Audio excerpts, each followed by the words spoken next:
تقديم بروفيسور أنجيليكا نويفير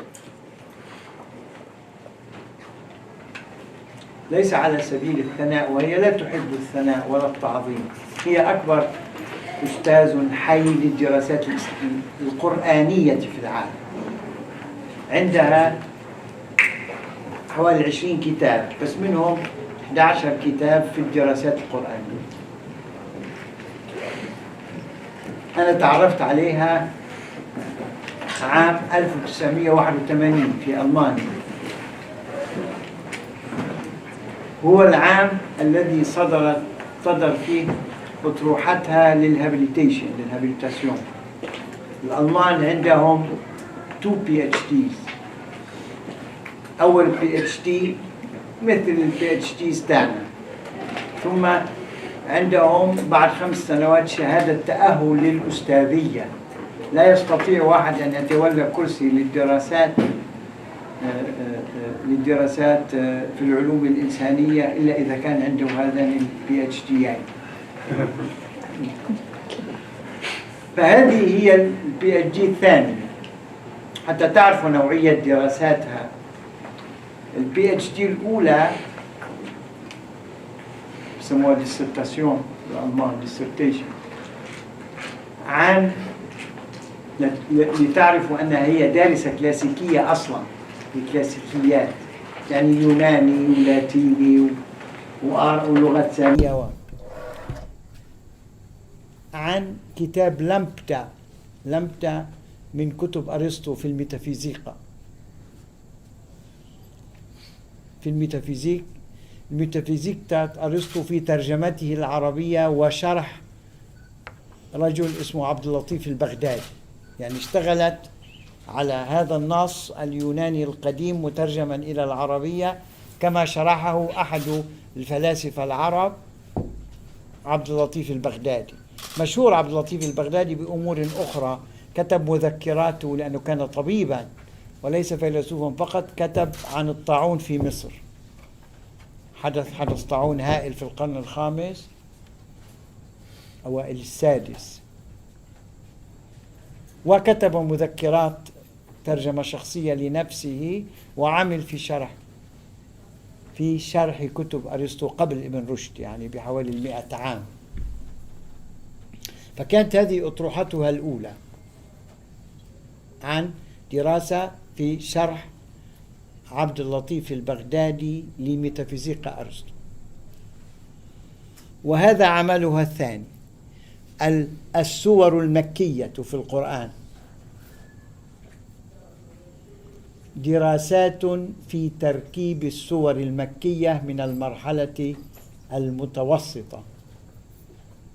المستشرقون الألمان بدأوها، ثم صارت عامة، يقسمون السور المكية للقرآن التي هي حوالي 55% من سور القرآن، يقسمونها إلى 3 مراحل. السور الأولى المبكرة أوائل الوحي، ثم السور المتوسطة، ثم المرحلة المكية المتأخرة. بلشها واحد اسمه جوستاف فايل، ثم ثبتها نيلدكي، وصارت ثابتة في الدراسات القرآنية في سائر أنحاء العالم. فكانت هذه الهابيليتاسيون تاعها، وصارت هي التأسيس الجديد. هي في الأصل طبعا دارسة فيلولوجيا، هذه التاريخانية الألمانية، فيلولوجيا وتاريخ، لغات وتاريخ. لكنها من أوائل من ثار على الفيلولوجيا، واشتغلت على القرآن وعلى الأدب العربي القديم، وعلى الأدب على القرآن وعلى الأدب بمناهج أدبية. اقتربت قليلا من اللسانيات، ولكنها لحسن الحظ لم تبقى فيها. يعني هي هذا الكتاب من أتباع أو المدرسة البنيوية، دول اللي طالعين من الماركسية، صاروا يشتغلوا على النصوص إنه structuralism against Marxism. ولكنها لم تبقى في هذه المرحلة. خدمت القرآن كثيرا بالخروج من الفيلولوجيا إلى مناهج جديدة، لكنها لم تبقى فيها، وطلعت للمنهج الأدبي ومنهج نظرية الأدب، واشتغلت كثيرا جدا في دراسات تفصيلية. بسبب تخصصها في الكلاسيكيات فهي تعرف هذه المناهج القديمة وتعرف المناهج الجديدة في اللاهوت، في اللاهوت البروتستانتي وفي اللاهوت الكاثوليكي، وبالذات في اللاهوت البروتستانتي. يعني الذي يقرأها يعرف مدى عمقها في الكلاسيكيات وخروجها من هذه الكلاسيكيات، استخدامها لهذه الكلاسيكيات وخروجها منها. يعني أنتم لو تعرفون كم عانت هذه السيدة، لأنها تقريبا بقيت حوالي 20 عاما وحيدة. يعني أتى علينا فترة في أواخر السبعينات وحتى أواخر التسعينات ما عاد أحد يقول إن القرآن نص. ناس يقولون إنه تكون في القرن الثالث الهجري، ناس يقولوا محمد مش موجود، ناس يقولوا المسيح شخصيته أثبت تاريخيا من شخصية محمد، ناس يقولوا اجتمعوا القرآن العباسيين.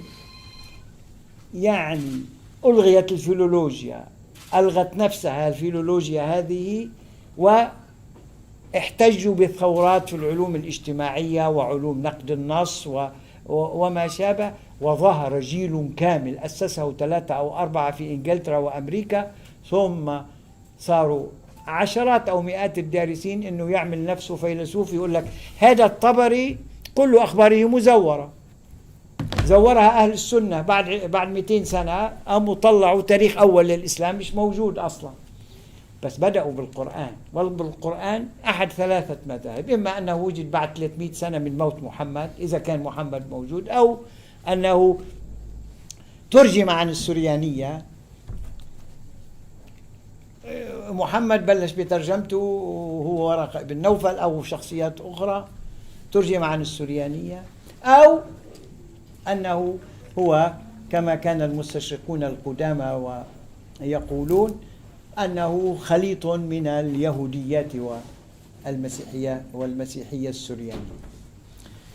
فبقيت هذه السيدة مع قلة قليلة جدا تقول طوال الثمانينات والتسعينات إن القرآن نص، وأنه ينبغي أن يقرأ كنص بغض النظر عن الإيمان أو الكفر. هو بيسمي نفسه بألف مكان أنه كتاب. فلندرسه من الناحية التاريخية، من الناحية النصية، من الناحية الأدبية، من ناحية الأخيلة والصور. ما بقي أسلوب من الأساليب إلا ودعت، وكانوا يعتبرونها ساذجة أو تقليدية، وأحيانا يعتبرونها مسلمة، وأنها يعني زعلانة من العلوم الحديثة وكذا. الآن طبعا تستعيد هذه الدراسات كلها قوامها بالمناهج الجديدة، بالإنجازات الجديدة، بالمراجعة لهذه فترة التخريب. لأن فترة التخريب هذه 20 عاما وأكثر لم تكن تخريبا من جهة واحدة، ما صار في تخريب من جهة المسلمين، هؤلاء المتطرفين المسلمين الذين جعلوا الدين كله والقرآن كله مجموعة من العقائد والعبادات يقتلون بها المسلمين أولا والآخرين. لذلك عملنا مؤتمرا اسمه إعادة بناء الدراسات الإسلامية، انتهينا منه قبل 3 أو 4 أيام هنا في الجامعة الأمريكية. إعادة بناء الدراسات الإسلامية ما عادش فيما يمكن دراسته، وعندنا المراجعين الجدد هؤلاء نيو ريفيجيونيست، وعندنا الأصوليين المسلمين. هذا يعتبر كل الإسلام عبادات ويقتل المسلمين قبل أن يقتل غيرهم باسمها، وهذا يعتبر أنه ما فيش لا قرآن ولا إسلام ولا حاجة. يعني المعتدل جدا كان يقول أنه الإسلام مذهب سياسي وليس دينا.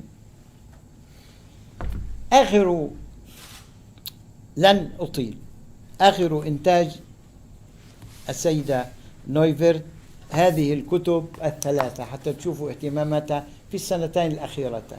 حتى تشوفوا اهتماماتها البحثية الجديدة، وهي أفكار جديدة. هذا كتيب عن كيف ينشأ النص المقدس، كيف يظهر النص المقدس من ناحية التكوين ومن ناحية الاعتراف، الكوديفيكيشن. كيف تظهر الكتابة المقدسة الدينية الإسلامية والمسيحية واليهودية، كيف ظهرت، كيف تكونت، وهذا منظورا إليه في ضوء الأبحاث الحديثة وفي ضوء التاريخ. هنا تبحث في هذا الكتاب الثاني، الكتيب الثاني، تبحث فكرة شديدة الجرأة، تسمي الدراسات القرآنية. هل يمكن الحديث عن فيلولوجيا سياسية؟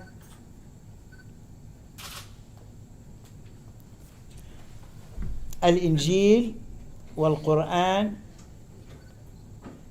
وظهور الإسلام في ضوء الدراسات النصية القديمة ودراسات النصوص القديمة، وفي ضوء الفيلولوجيا المعاصرة.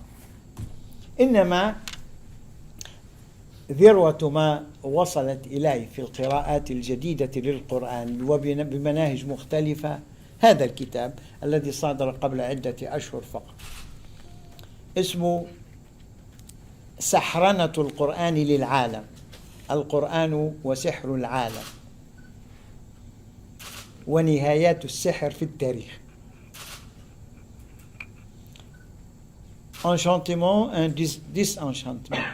هذه أطروحة قديمة للفيلسوف الألماني يومانويل كانت، وتطورت في داخل الفلسفة الألمانية، ولذلك يتحدثون عن الانشانتمون وبعدين يتحدثوا عن disenchantment. هذا الفيلولوجي والأنثروبولوجي الفرنسي الكبير مارسيل غوشيه ألف كتابا 1988 مشهورا في ذلك، كيف يسحرن النص العالم وبالذات النص المقدس، وكيف يتواجه مع التاريخ أو يؤثر فيه ويتأثر به. هذا ما ستتحدث إلينا عنه من ضمن حديثها عن الظواهر الجديدة في الدراسات القرآنية. عندها أطروحة شديدة الهول، يعني حتى أنا ما جرؤت بعد على أن أقول بها. عند كتاب صدر قبل 5 سنوات، لا 2010، اسمه Quran and Late Antiquity. أنا عملت عليها نكتة، Quran and Late Antiquity. هذا مذهبها الجديد، شغلها الجديد، القرآن والكلاسيكيات المتأخرة. هي تزعم أن هذه النصوص المقدسة الثلاثة بالذات، بل والنص المانوي، ظهرت في العصر الكلاسيكي المتأخر، صارت كتابات مقدسة، بل صارت كتبا بين الخامس والسابع للميلاد، بين القرنين الخامس والسابع للميلاد. وهي عندها دعوة أنه هذا العهد القديم والعهد الجديد معتبرين كتابين أوروبيين، حتى نؤلف أنا أعتبر أن القرآن من هذه الكتب، هو كتاب أوروبي كما تعتبره موروثا للعهد القديم والجديد، هو موروث تأسست عليه أوروبا العصور الوسطى. القرآن من تأسيسات أوروبا في العصور الوسطى. يعني رؤية إشكالية. هذه مباحث الليت أنتيكويتي وتأثيراتها في العالم الحديث والمعاصر الآن شديدة الازدهار في الأنثروبولوجيا وفي التاريخ. هذا سحر القرآن وسحر العالم أو سحرنة العالم متابعة لهذه الرؤية التي نشرتها. الآن نحاول ترجمة الكتاب الأول، وهذا الكتاب نحاول ترجمته إلى العربية. الكتاب 2010 ترجم للإنجليزية، Quran and Late Antiquity، بس هذا بعد لم يترجم، ما يزال فقط بالألمانية. أترك الكلام الآن للسيدة نويفرت لتطلعنا على هذين الأمرين عن دراساتها القرآنية وماذا تريد أن تقول في هذا الكتاب بالذات. تفضل يا دكتور. شكرا يا دكتور رضوان. سمح لي يا دكتور رضوان أتكلم بالإنجليزية وأنا لأسباب مختلفة وعديدة فأنا أشكره على ذلك. So I will in order to not to waste your time to try to إذا في حد محتاج أنا أترجم لكم. لا تخجلوا، كل من لا إذا لم يعرف نقول للسيدة تحكي بهدوء وأنا أترجم.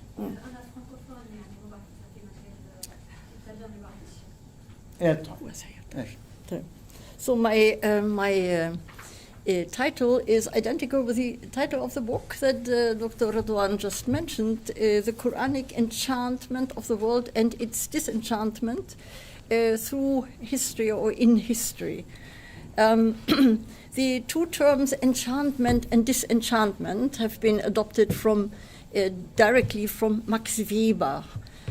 Max Weber, the social philosopher of the beginning of the 20th century, who was particularly interested in the disenchantment, in the reversal of the enchantment in secularization in modernity. But he did dwell also on the older phases of religious history or history of religions, and defined enchantment as the situation in primitive religious thought when the world, the empirical world, was imagined to be permeated by supernatural powers.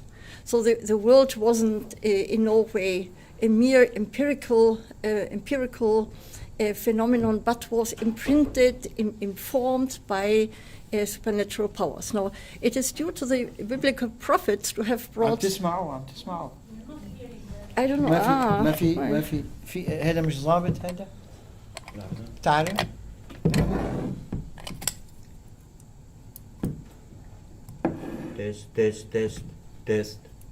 تست ما صرخت معي. سوء الحظ. كمل. Okay.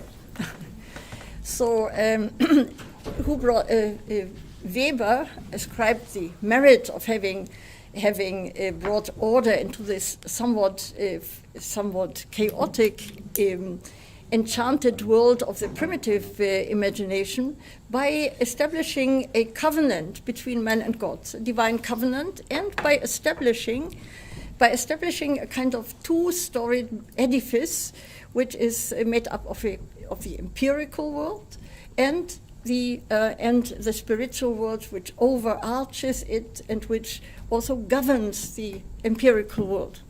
أنتم انتبهتوا ماذا تقول؟ تحكي عن العشاء الأخير في التقاليد المسيحية وفي العقيدة المسيحية الذي التقى فيه المسيح بتلامذته فأعطاهم الخبز وشرب معهم الخمر وقال لهم هذا جسدي وهذا دمي. هذا هو المزج بين القدسي والمادي في مسألة سحرنة العالم. كمل. So Weber dwelt with this, but he was more interested in the later phases, and particularly in what happened in late antiquity. Now, the enchantment of the Quran is very different from the enchantment that happened earlier on in the era of the biblical prophet, since the Quran, it occurred in late antiquity. I think I have to explain with some words what I mean by late antiquity. It is less an epoch. It's not defined by certain dates, but it is an epistemic space. It is a space where intellectuals, educated individuals of all proveniences busy themselves with the same endeavor, namely to revisit, to retranslate their canonical texts and traditions into under the perspective of a new ideology. The new ideology was centered around the experience that God is manifest in his words. The divine word, the Logos, started to play a very important role in this time. And perhaps I should give you an example to show what is intended. They started to retranslate their canonical text, including the Bible, into a new text. The first verse of the Hebrew Bible is known to all of you, I think, is in the beginning, God created heaven and earth. Now the translation of the 3rd century, or one of these translations, was to say that God, not in the beginning, but with the help of beginning, and beginning is his word, his creational imperative, his word be, kun, with the help of be, he created heaven and earth. So they established, these theoreticians established a second power next to God, and he is considered manifest in that word, firstly and primarily. And we have, if you look at the Quran is also imprinted by this consciousness that the word of God is his most dignified manifestations. Think of Surah Al-Rahman. Ar-Rahman, Allama al-Quran. خلق الإنسان, who first articulated, the old compassionate articulated the word. The Quran is the word par excellence. Articulated the word and then created man. So the prevalence, the primacy of the word is clear in the Quran as well. And there are many other instances. The most important, perhaps, example for the enchantment of the world by the word is the construction of a scriptural universe. The Quran is in a way presented as a kind of text made up of signs, of ayat. It is the creation is another text, which is of course informed by the word, and the ayat, the signs, can be understood like vectors, like indicators pointing at the spiritual world that is overarching the empirical world. So this is very, very important for the Quranic innovation of the world. Now, of course, such thinking was not unique in late antiquity. If you look into Syriac writings, you find similar ideas, although not extended in this kind of or condensed to one image. But there is another. I would like to turn to another indicator of the enchantment of the world in the early Quran, and that is what I call the so-called rational or epistemic eschatology. Sounds very complicated, it's not very complicated. In the late antique centuries, until the appearance of the Quran, are considered a time of crisis, of political, of ideological crisis. Why? Because at that time people expected that the end of the world was imminent, was very close, was very near. And there was much talk in the ideologies of the Jews and the Christians, even of pagans, about the circumstances of the last day. And you also have in the Quran, on first glance, it looks as if the Quran also was part of this ideology, that the last day is very close and we have to focus the alam as-sa'a, the signs of the coming of the last day. You have these clusters of sentences, of phrases, starting with إِذَا سَمَعٌ فَطَرَتْ وَإِذَا نُجُومٌ تَصَرَتْ, and so on. There are quite a number of surahs. إذا الشمس كورت, إذا السماء انكدرت, إذا النجوم انكدرت. This is part of the sounds as if it was part of the ideology of the time. But when we look closer at these Quranic passages, we see that all these all these indications of chaos, of the chaos that will come about very soon, that this is outbalanced by something unique that no other religious tradition has to offer, namely the promise that in the end, reason will prevail. علمت نفس ما أحضرت. ما قدمت وأخذت وعلمت نفس ما أحضرت. So the promise, which is in the end of this cluster of either phrases, in a way outbalances the chaos that is announced by the indication or by the promise that reason will be prevailing in the end. Man will be entitled to know in what situation he is. This is completely different from all these ideological predictions of the last day in the neighboring traditions. We have to, in Quranic studies, my particular intend to stress the revolutionary elements.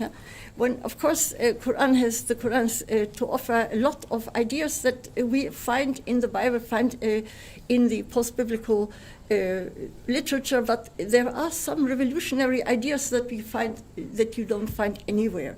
The Quran is a response; it's a rectification, a correction of, particularly of these ideological predictions of chaos. So this would be another example of enchantment in the early surahs. Now, I use the word enchantment with reference to Beba, but I'm also entitled to use it with reference to the Quran itself, because in the Quran you find the accusation quite frequently that the Prophet is a magician. He was accused to be a sahir. And his speech was accused to be sahrun mustamir, continuous practice of magic. What did the opponents mean with this? They felt that the prophetic speech turned the empirical world, the real world, into something beyond itself, that points beyond itself to the spiritual world. And they themselves could not accept this spiritual dimension of things, this sign character of things, and therefore felt that they were manipulated. The Prophet manipulated their worldview, which was no longer as convenient and comfortable as it had been before. Pagan worldviews are very different from monotheist worldviews, particularly in view of the absence of the last day, of the reckoning on the last day. So he was accused to be a magician. And so we are allowed to speak really of the enchantment of the world. And in addition, if we paraphrase what the opponents meant, the magic that the Prophet worked was, of course, magic of the word. It was sihr al-bayan. And some later theoreticians were not slow to notice this. And I wish to refer to Al-Jahiz, as Bilal already guesses. Al-Jahiz, who did not speak about late antiquity, but he didn't speak of Jahiliyyah, not either. He doesn't use the word Jahiliyyah. He uses, or he paraphrases something that we can call Asr al-Balagha, the age of rhetoric, the age of speech obsession. This is what Jahiz brings to the fore. And he has this classical, you know it, of course, the classification of the prophets and their miracles, where he says that Moses, who was sent to a people who were fond of magic, needed to work a magical miracle, the change of a rod into a snake and back. Jesus, who lived, is very smart. I mean, Jesus, who lived in a later phase of late antiquity, where Moses lived in antiquity, not in late antiquity. But Jesus already was a son of late antiquity, where science and rational thinking was desired. So he had to eclipse this scientific scholars, the medics, by not healing people, but resurrecting dead bodies. So this is another way of changing the world. Now, the Prophet Muhammad would not have impressed anyone by such physical demonstrations of his power. He needed, in view of the obsession of his audience with rhetoric, with speech, with poetry, he needed to bring a rhetorical miracle, which is the Quran. So in a way, Jahiz confirms what I'm just trying to say, that late antiquity was the age of speech, of language, of rational thinking. So well, in our title there was the promise that Rahma should also play a part in what I want to tell you. Until now, the early Meccan surahs are not interested in Rahma as a notion, as a mafhum. Yeah? They are interested in justice, because the last day of judgment, will bring about justice. Now, what about Rahma? Rahma comes in the second Meccan period, in what we call the second Meccan period. It's difficult to date it, but with one surah, one particular surah, namely Surah Maryam. Well, this is not a surprise, since Maryam is already, before she enters the Quran, she's already clad, let's say, in a kind of garment of Rahma, because in Christian tradition, and she comes from the New Testament Christian tradition, she is called Maria Plena Grazia, Mary or Maryam Mubtaliat Ni'ma. This is her. Yeah. So she is already informed, imprinted with this virtue that she is going to represent. Now, in Surah Maryam, you have 23, I think. I'm not so strong in statistics, but 23 references to the root Ra-Ha-Mim. And this is unique. Some of them are due to the use of the divine name Ar-Rahman. Ar-Rahman becomes a divine name for a period of time and replaces Allah and Rabuka. And there are 7 surahs where Ar-Rahman is the divine name. Maryam is one of them. So, but what is far more interesting is that Maryam in that surah plays a very outstanding role. She is, let's say, she is the symbol of maternity. She enters the scene as a young woman who conceives a child, then she is pregnant, then she gives birth, then she carries the child to her family. So all the time she is concerned with the relation to her newborn or not yet born child. And it seems that since Rahma is derived from Rahm, which is the female womb, that Mary is really the representative of this particular virtue. And the surah... Rahma Rahim. And the surah goes on to tell stories about other parental relationships, Abraham and his son and his father, and others more, and also Zachariah. But what is important is that once this virtue or the mafhum, let's say, it's the notion of Rahma, it's the anti-notion, let's say, or the counter-notion to justice. Justice alone is not sufficient. It needs to be a Rahma. This starts to be interesting for the Prophet Muhammad and for his community at a certain time. And there is another very, very prominent Rahma surah, Al-Fatiha.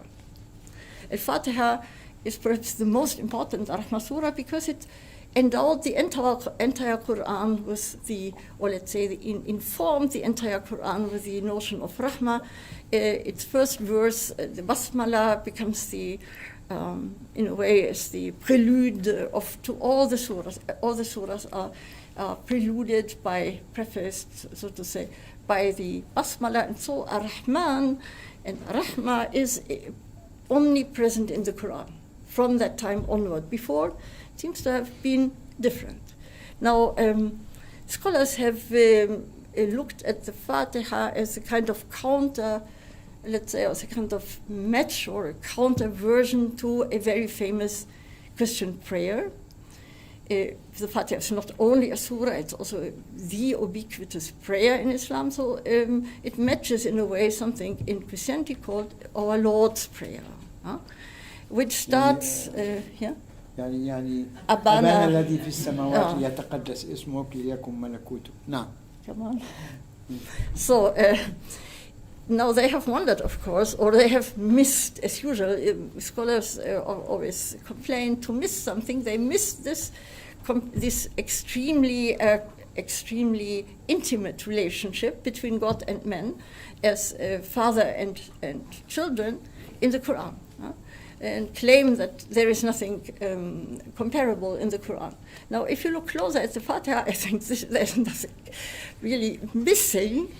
But I would say there's something very interesting that not only matches, but eclipses the Christian version, and that is Rabb al-Alamin. If you look at Rabb al-Alamin closely, it is, how do we translate it? It has received many translations. Some people translate it as the Lord of men, Lord of humans, Lord of all beings. And then you have also people, Lord of the worlds. Of course, in terms of lexicography, Dr. Ramzi, it has to do with worlds. And it doesn't say Rabb al-Nas, but Rabb al-Alamin. And, yeah, yes. Good that it comes from you and not from me. ما تخاف. أنا لا أخاف. No, but no, it's really, I think it should be taken as a contractive form of alamiyin, yeah? And then it becomes very easy to solve the enigma, because alamiyun is someone who belongs to alam, yeah? And in the sense that Dr. Ramzi just said, the olam, which is means both worlds together. Right? It's this world and the other world together, and there is no need to say this world and the other world. Olam comprises both, and in late antiquity this was immediately understood. Man belongs to the two worlds. He has a kind of double citizenship in both worlds, which is also not there. It's not extant in any other tradition. The Christian tradition concedes to men that they have a relationship to the other world, but they are not yet citizens. They have to wait until the Aion, the millennium, has passed. Then they will probably become citizens of the other world. But in the Quran, it is a very, very much closer relationship to eschatology. And as an observer, I am not have not been brought up in Muslim tradition. I'm particularly admiring this dimension of Islam. This let's say this implicit or intricate presence of eschatology present in the real life. No? And it has to do with such verses which are very often repeated. Yeah? Man is a citizen of both worlds, and he hasn't to wait until he dies. He's already now. So I think this is, also a piece of rahmah, yeah? One could say. And I could, of course, enumerate a lot of other references to rahmah in, for instance, Surah Al-Isra, which is another very important Rahman surah. There you have, for instance, in the 10 Commandments, which are they're newly presented there. We have the commandment to respect one's parents, which has to do with Rahmah. You have to do this to do good, be kind to your parents from out of Rahmah. And this is not there in the other traditions that also have the 10 Commandments. There they have nothing to do with an emotional emotional participation of men in keeping these commandments. But in the Quran, it's the emotional commitment which has to play a role. You know the verse better than me, وَلِلْوَالِدَيْنِ إِحْسَانًا, and so on and so on. وَلِلْوَالِدَيْنِ إِحْسَانًا, yeah. Yeah, and there Rahman plays a role. If you want to recite the verse of the Rahman, you are most welcome. Anyhow, you will remember it by yourselves, I hope. ما أخفض من لهما جناح رحمته. الذل من الرحمة وقل رب ارحمهما كما ربياني صغيرا. 5 مرات يذكر الرحمة في العلاقة بالوالدين. Yes. And well, Surah Isra, let us stay with it a little bit longer. I think it contains the most important proof of divine rahmah at all in the Quran. That is the visionary journey, the Isra. Yes. The Isra is, I think, a sign of divine rahmah. Why? For many reasons. Isra is the word that previously was used to denote Moses' exodus from Egypt, or his leading out Banu Israel from Egypt into freedom to the Holy Land. Now we have an Isra which is not a collective endeavor, but an individual experience of the Prophet who is led out of the real world in Mecca to an imagined other world, which is called Masjid al-Aqsa. Masjid al-Aqsa, there's much controversy. Where is Masjid al-Aqsa situated? Nobody can decide that, I think, without discussing all the references. It is a sanctuary that is definitely not built of stone. Otherwise it would be a bait. It is a masjid. It is maybe a virtual sanctuary, probably a sanctuary for the angels. Angels don't need a building of stone to worship God. And we have in Surah Safat, we have Wasafati Safa, and then Taliyati Zikra, and we have the self-expression of the angels, Nahnu al-Musabbihun, in some place. So the angels are imagined to celebrate a divine worship, and maybe it is the place where angels worship God. It has to do with the Holy Land, الَّذِي بَارَكْنَا حَوْلَهُ, is one of the descriptions. So it is in a way located in the neighborhood, in the close to the Jerusalem sanctuary, but not necessarily rooted in the earth of Jerusalem. Maybe the heavenly Jerusalem. In Jerusalem, of course. Heavenly. So now, what is interesting and what is most surprising about this verse, which I think is a key verse of the entire Quran, is that it is one of the few examples where you can date a Quranic verse. Usually the Quran is silent about chronology, it's silent about names, and here we have a political event that we need to associate with this surah, or at least with this ayah, and that is the conquest of Jerusalem from the Byzantines by the Sasanians in 614. 614, Jerusalem was occupied by the Sasanians, by the Persians, who reinstalled the Jews in the administration of the city, and in a way seemed to turn the status quo, which had given the prevalence to the Christians, turned this status quo around. And this aroused a number of preserved. We know the text, we have the text, can read the text ourselves, aroused a lot of apocalyptic speculations. On the Jewish side, Zerubbabel and others, they predicted the coming of the Messiah very soon. On the Christian side, it was the parousia, the return of Christ to fight the evil forces and so on. So there was an uproar in a way, which must also have touched the Meccan listeners of the Prophet. We should not imagine that they were totally isolated from what happened in Bilad al-Sham. So the question was now, to whom is Jerusalem? In whose dominion does Jerusalem fall? Is it Byzantine Christian, or is it Jewish, Sasanian Jewish, or something else? And the Quran votes definitely for something else, namely not belonging to any human dominion, but being aloof, being a spiritual sanctuary. Al-Masjid al-Aqsa.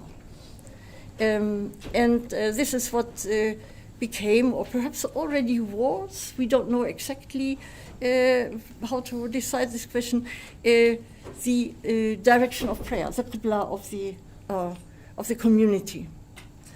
And there are quite a number of verses in Surah Al-Isra. If you look closely at the text, you see that there is, for instance, the recommendation given to the worshippers. They should, before they start to pray, they should say a kind of implication of kind of prayer, additional prayer.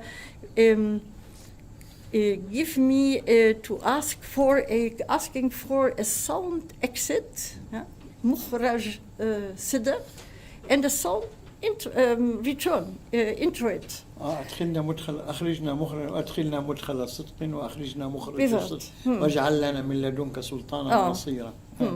And this, of course, this refers to the ihram, to the ihram where the worshipper is absent from this empirical world and is for a while is been transferred to another orbit, and we can perhaps identify that with the direction of prayer, which he has been following. That would mean that he or she also, like the Prophet, experienced such a transfer to the imagined Al-Masjid Al-Aqsa. And I have a very interesting testimony by a contemporary, you of course know, Dr. Ridwan, and this is Omar Hamdan, who writes in some place that when he prays, he feels after a ruq'ah that he is going on an Isra. So he feels that this إسراء أو معراج. No, Isra first. لا يدعي النبوة يعني. لا. So no, but I think this is an interesting testimony for the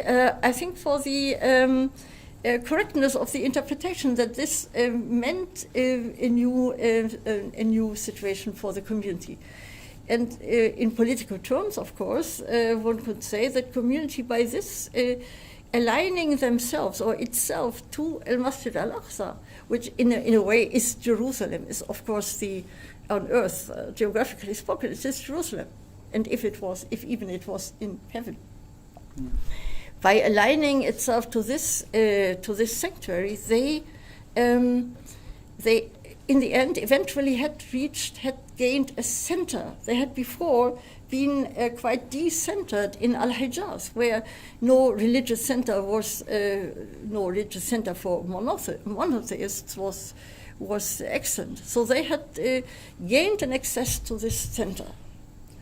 And this gives me a good introduction or a good opportunity to leap to our second part. I don't know how much time I will have. I have to speed up now. عندك ربع ساعة 10 دقائق ربع ساعة.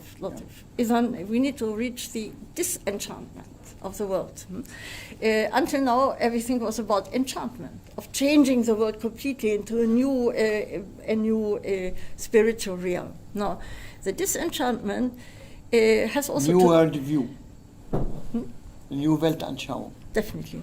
But now the disenchantment, what is it like? I mean, it has to do with the Masjid Al-Aqsa. There are many, if you imagine that community that had existed as a pious group of worshippers, all of a sudden, or more or less all of a sudden, became a political unit.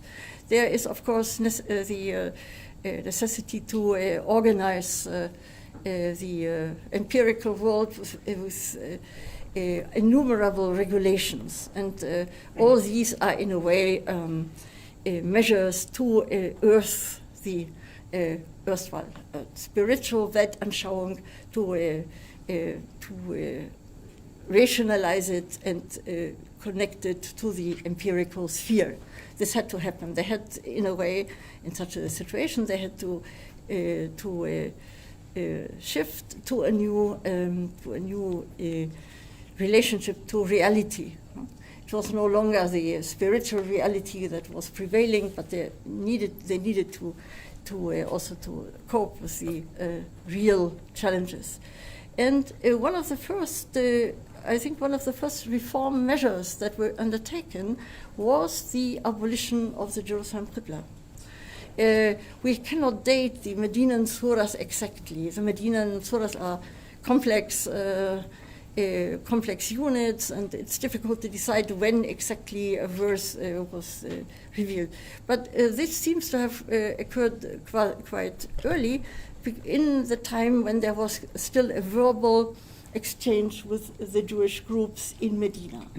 A peaceful exchange. The first 2 years. Yes, 22, definitely. 24.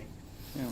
And so this measure belongs to the earlier reform measures undertaken then. And what does it mean? And all of a sudden, the Qibla to Jerusalem is replaced by the Qibla to Mecca. Yeah? I can only speculate, and I'm not sure, but it may be the case that this is the right explanation. The Jewish group in Medina was very well educated, and they knew the newest interpretation of the Bible. The Bible itself, the story that is at stake here is the story of the Akedah, of the binding of the son, or the preparations that Abraham took to sacrifice his son. This story in the Bible is a story of Abraham's piety. There's nothing political about it. It is not said that the son that he's going to offer as a sacrifice will be the progenitor of the Jews. No. But, and so in the Quran, it's also Surah Safat, where the story is briefly told, and there is no hint of at any political dimension in implication. Abraham is preparing the sacrifice, and he does it because he is an extremely pious prophet. Now, in Medina, people learned that this was not the entire story. According to rabbinic interpretation, this story is the etiology for Jerusalem's belonging as a symbolic center to Judaism and only to Judaism. Because the sacrifice, according to the rabbinic interpretation, took place on the site of the Jewish temple. Indeed, it was the altar that Abraham raised was the foundation wall of the Solomonian temple. This is not biblical. This is an interpretation. The sacrifice is told as a story that took place somewhere else, but it was transferred to Jerusalem.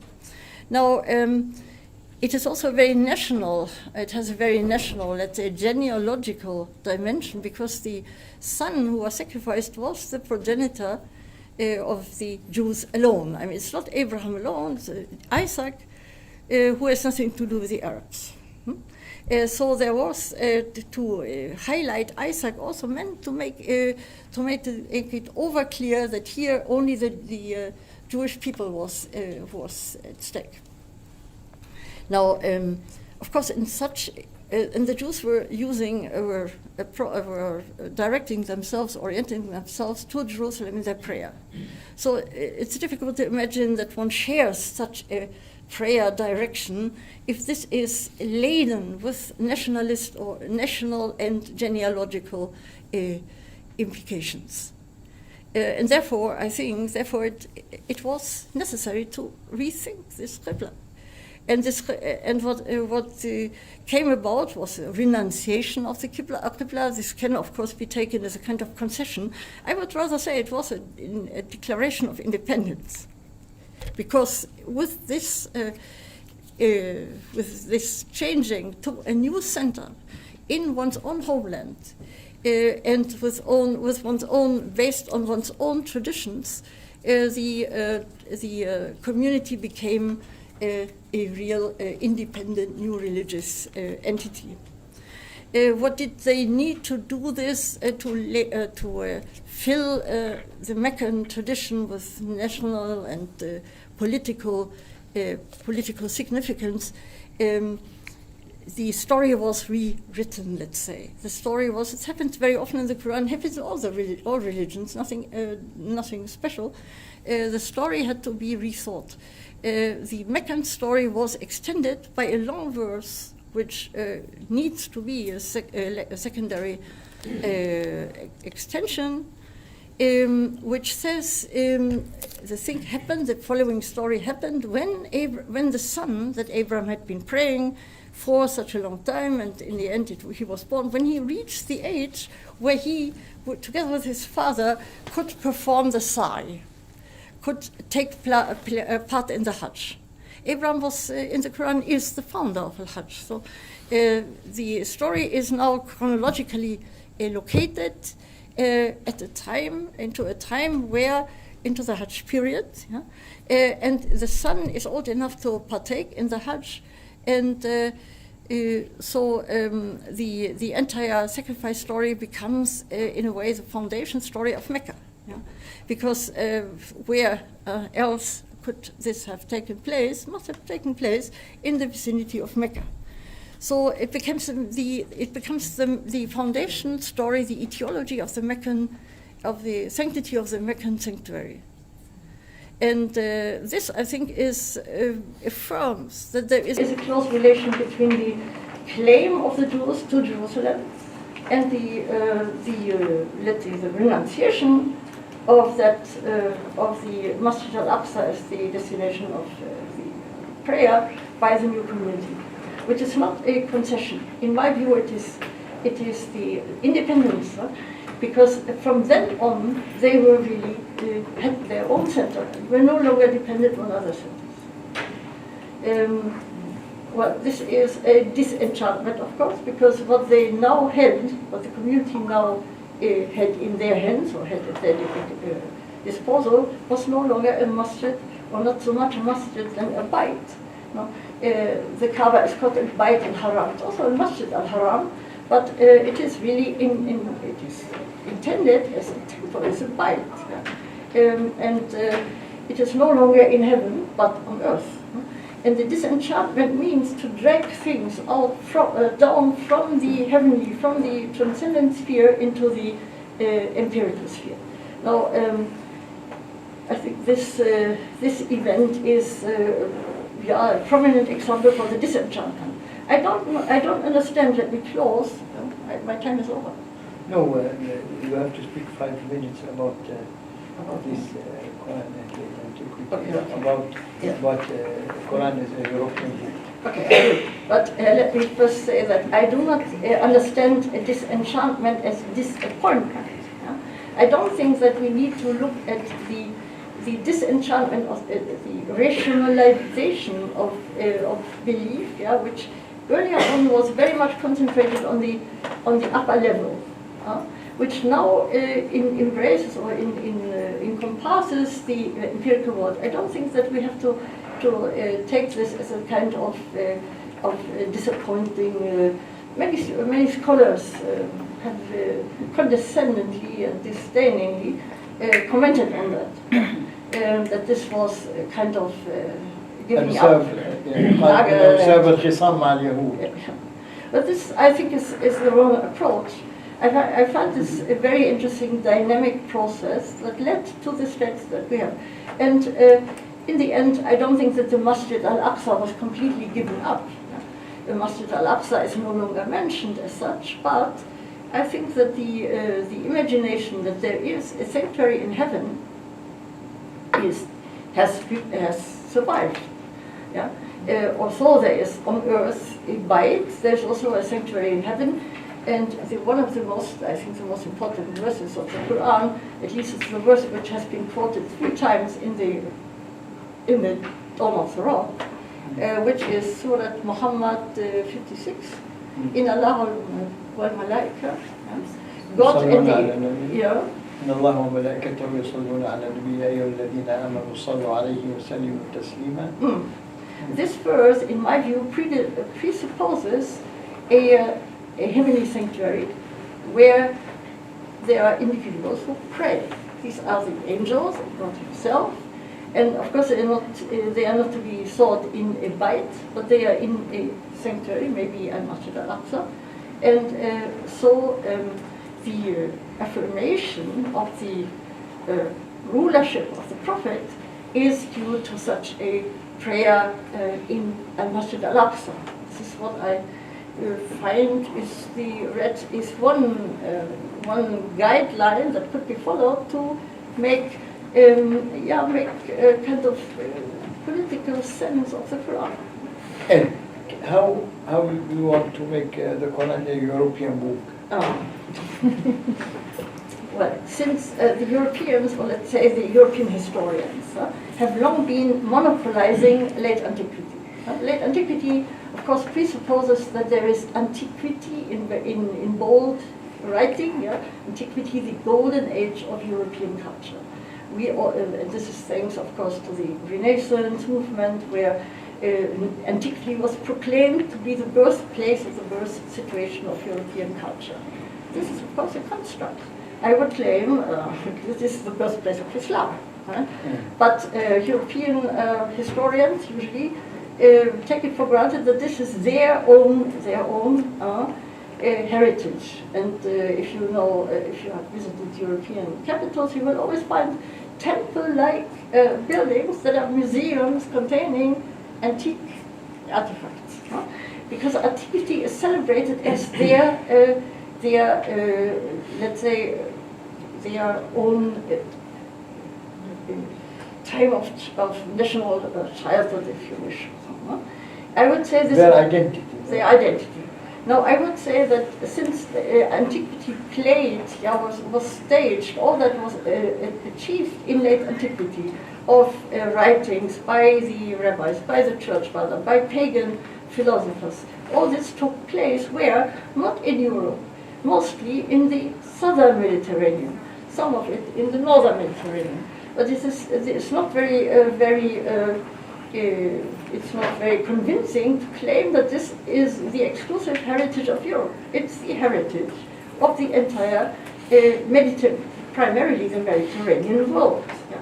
And one should not be impressed by the monopolizing by some Western scholars until now, very many, monopolizing late antiquity for themselves. The claim could easily and equally be raised by Muslims that it's their past. Yeah? And languages used then were not the languages that Europeans afterwards used, foreign languages for them too. So I don't see why one should decline late antiquity when it is one's own heritage. And I have, unfortunately I didn't bring it with me, but I have a witness to this same view in the person of Samir Basir, who is not particularly interested in ancient history, but he laments about the forgetting, let's say the fleshing out of late antiquity in the self-understanding of Muslims.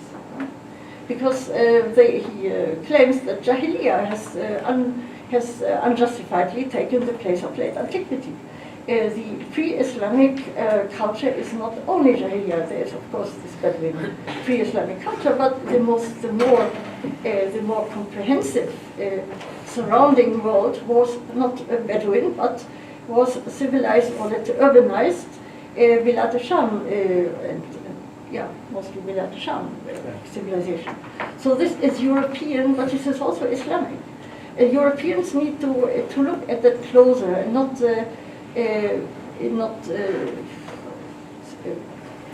just be content with their acclaimed heritage without seeing that this was in the end the heritage of Muslims as well. So we belong in a way to the same basic origin. This is what I think. Yeah. Thank you very much.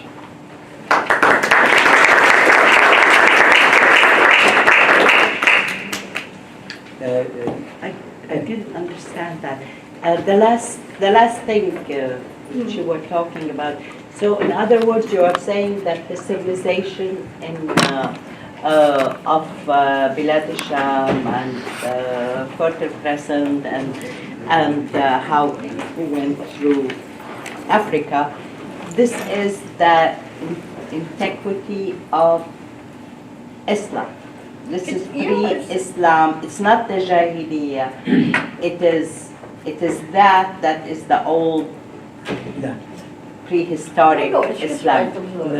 Is that what you're saying? لا هي عم تقول انه الانتيكويتي اللي هي اصل اوروبا، الثقافه اليونانيه والهنديه واللاتينيه اللي اسسوا لاوروبا، وهم في نفس الوقت اسسوا الاسلام. الجاهليه العربيه جزء من الانتيكويتي اللي عملت اوروبا، والتي ظهرت فيها الكتابات المقدسه، حيث الواو صارت اللوغوس، صار رمزا. وهذه الكتب المقدسه كلها كتب لوغوس ومنها القران. يعني الجاهليه هي جزء من الانتيكويتي، ما يسمى بالجاهليه التي عندها نيجاتيف ايكو. لا، ينبغي ان لا تكون يعني النيجاتيف. الجاحظ ادرك ذلك فلم يعتبر الجاهليه امرا سلبيا. تفضل. Well, I think I came to the end. You came to the end. ما بدك توضحي لنا الست. No, I think she is completely right. The lady is completely right in saying that this past is Islam's past as well. With the same right, it can be claimed by Muslims, or by Middle Easterners, as it can be claimed by Europeans. And it hasn't happened until now. This is due, in my view, to the political monopolization of late antiquity by Western historians. Even Peter Brown, who is one of the outstanding founder of late antiquity studies, he doesn't really include Islam. And when he does, he immediately says that the Muslims, the early Muslims, in a way, they emulated the Christians, and for a while this worked, and afterwards it turns out they didn't fit. He, in a very unpolite way, rids himself from the task to reflect the relationship between Islam and late antiquity. I think Islam has a right to claim late antiquity because late antiquity is intrinsic to Islam. Many ideological, as I presented here, many ideological principles have been treated in the Quran, not always in a positive way, not always as examples, but as a challenge that needed to be responded to. The Quran itself is prominently responds to the challenges of late antiquity, and it is ununderstandable that this answer to problems raised in late antiquity, given by the Quran, has never been taken seriously, because this film cut has been installed according to which the Quran is something other, or Islam is something other. But Islam responds to open questions of late antiquity, as the church fathers did and the rabbis and so on. هيثم، تريد أن تسأل شيئا؟ مين بده يسأل؟ في عندكم أسئلة؟ تفضل يا حسن. في حدا لا، في حد غيرك؟ حدا ابتدى. أنا كنت أحتاج في حد. نعم. طيب اوكي. تفضل. You see, Rahma in Luke is also Ne'ma, the translation of the Greek. So could it be the translation? Blessing and grace, the same. The same, يعني. It's more or less the It same. is also Lucan. And the second, you see, in Surah Maryam, the progeny is given as gift from God, as mercy from God, as a gift and mercy from God. Hiba wa rahma min Allah. The progeny is a gift and mercy from God, and this is why Mary as a maternal figure plays a role in this, as the maternal, as a tool of rahma, as a tool of rahma. So can we suggest and develop this a bit further and say that it's this rahma is more a maternal fadila, virtue?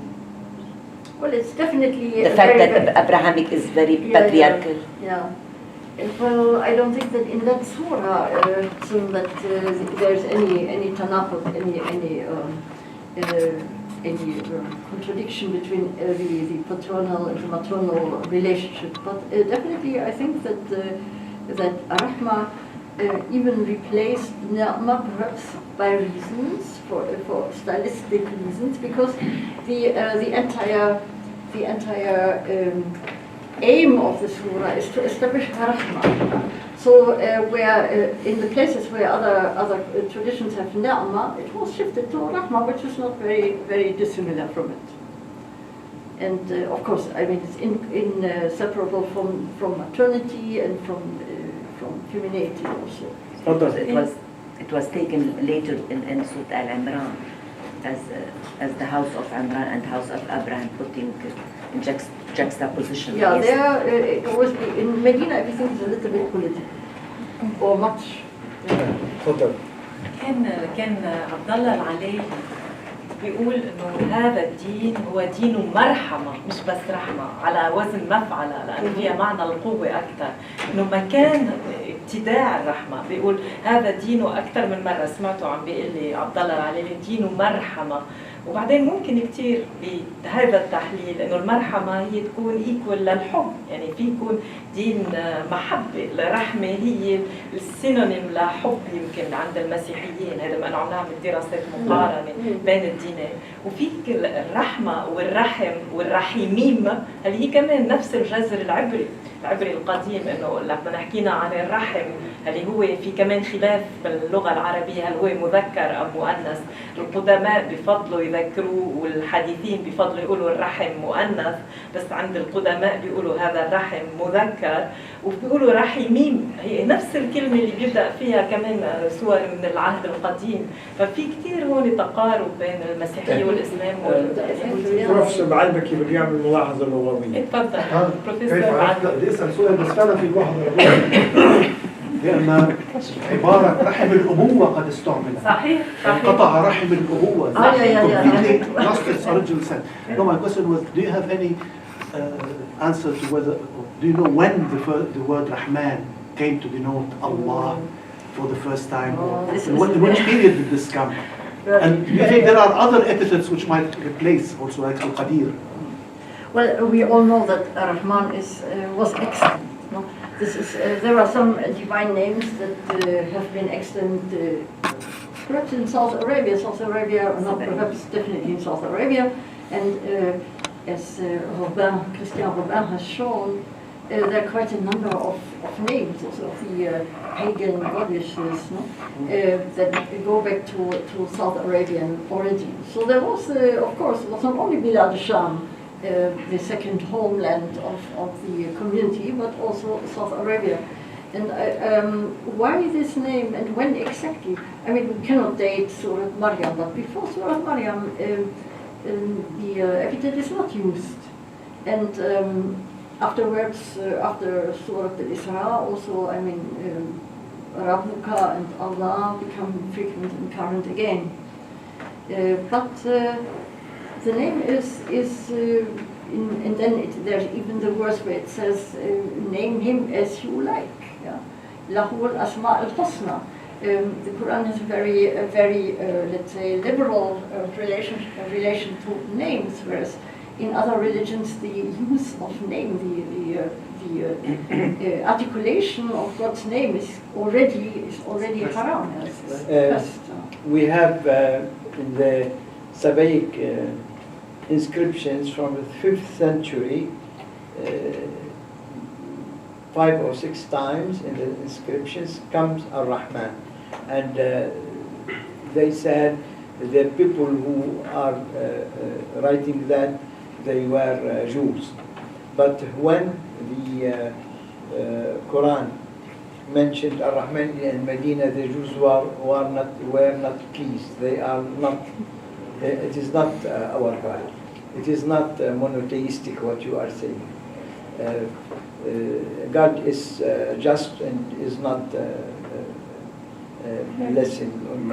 Just is, it means he must be the Jewish God.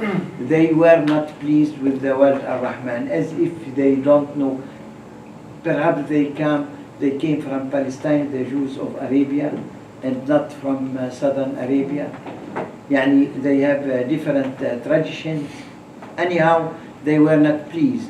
While Christian Robin and other scientists, historians who are specialists in the Yemeni Southern Arabian civilization, they said Rahman is a Jewish name by the Jews of Yemen in the 5th century. Rahman, not Rahim. Rahman. Rahmanan. Nan. Rahmanan. Al-Rahman. And in Southern Arabian is Ar-Rahman. They as like Al. But the people of Medina, the Jews of Medina, they don't know them. But Dr. Erdogan, is that very important for us as exegetes of the Quran to know that it is from the antiquity, why not? Yeah. It is important. It's from Southern Arabian and from the Northern Arabian and then from Mediterranean. You said that is all a part of antiquity. Yemen wasn't in the antiquity. No, I'm only afraid, when it comes to it's not your method. When it comes to reduce Quranic phenomena to archaeological, speculations, I become a little bit uneasy because I think the genius of the prophet. The last question is for Hani. Please. الأول أنا هعلق على كلمة الرحمن من خلال comparative linguistic. الرحمن النهاية من خلال الألف والنون دي جاية من الأرامك بمعنى المنتمي إلى. كلمة الرحم يعني الفرق ما بين الرحمن والرحيم دي كان فيها ديبيت كبير، يعني إيه الفرق الدقيق ما بين الاثنين؟ الاثنين نسبة فور، واحد الرحيم زي الرجيم والتاني الرحمن زي الإنسان، يعني كلمة إنسان يعني المنتسب إلى الإنس، كلمة نسوان يعني المنتسب إلى النسوة، كلمة شيطان يعني المنتسب إلى الشيط. فالألف والنون دي هي زيادة محطوطة بمعنى المنتمي إلى، ودي جاية من الأرامك. الحاجة من الأرامك النهاية بس الألف والنون. يعني مثلا لبنان، كل الدول اللي يعني فيها أي حاجة بتنتهي بالألف والنون. هذا من الهيروغليفية من الأرامي اللغة السامية. لا الألف والنون دي نهاية. يقولون العلماء أنا درست، أنا تخصصي الفرعي سبعي، فكان أستاذنا ميلر يقول لنا إنه رحمانان الألف والنون هو بمثابة القلب العربي. لا ليس النسبة العدد. لا يعني تقريبا بعد اكتشافنا للغات القديمة تقريبا حصل لنا زي ثورة في معرفة أو فهم الكلمات العربية اللي ممكن ما تكونش ليها أصل باللغة العربية. أشكركم على الصبر وعلى الحضور الكثير، وأرجو أن نكون قد أفدنا جميعا من هذه الخبرة الهائلة للبروفيسور.